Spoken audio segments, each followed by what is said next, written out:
Jaguar Lotus de De Angelis qui va réussir à passer.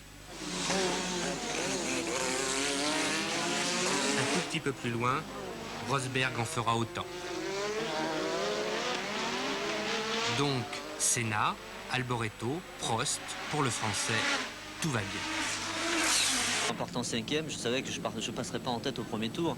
Donc je pensais de toute façon que Ayrton Senna, en partant en tête, où il y avait toutes les chances de partir en tête en tout cas, ferait le trou parce que je le voyais grand favori de cette course. C'est très difficile de doubler. Alors j'ai pris un bon départ, j'ai passé Mansell très rapidement. Et à partir du moment où j'étais 3e, j'avais qu'une chose à faire, c'est attendre un petit peu que ça se décante. Et ça va se décanter au 13e tour. Senna fume, le moteur de la Lotus est cassé. Alboreto l'a déjà passé. C'est maintenant au tour de Prost.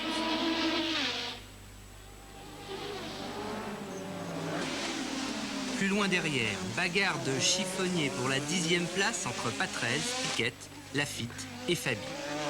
Piquet attaque Patrese. L'Italien serre le Brésilien contre le rail et c'est l'accident. Miraculeusement, merci Sainte Dévote, personne n'est blessé.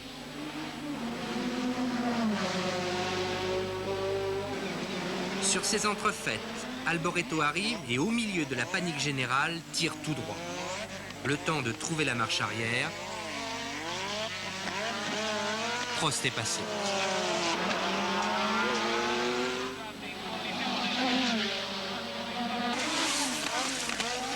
Mais la McLaren a des problèmes de frein. Plutôt que de risquer la touchette contre un rail, Prost préfère laisser passer un Alboreto survolté.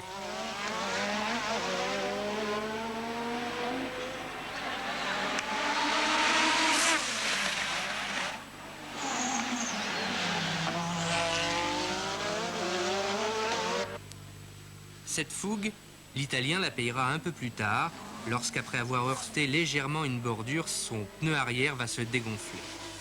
Prost alors reprend la tête.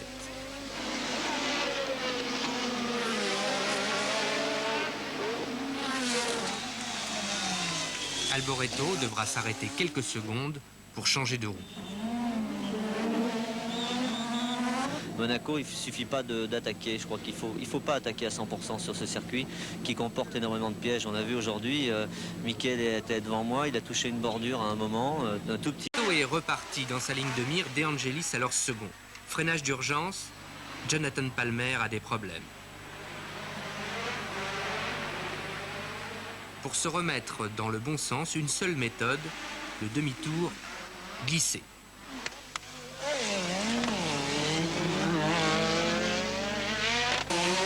Après cet intermède, au passage suivant, Alboreto passera proprement au freinage De Angelis.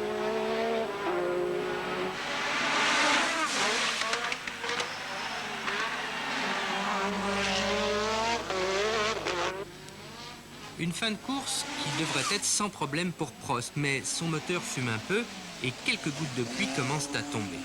Attention, ça glisse. La pluie à 3-4 tours de la fin, quand on se bat pour la première place, on ne sait jamais vraiment ce qu'il faut faire. Attaquer. Une fin d'histoire en rouge et blanc. Premier Prost, deuxième Alboreto, troisième De Angelis, quatrième De Cesaris, cinquième Warwick, sixième Lafitte. Alain, au fait, vous savez combien pèse votre voiture? Quel est son poids aujourd'hui? 542 kilos, c'est encore un petit peu limite. Non, c'est encore un peu limite. Je crois que là... Angelis toujours leader avec 20 points. Derrière, ça pousse fort avec ex aequo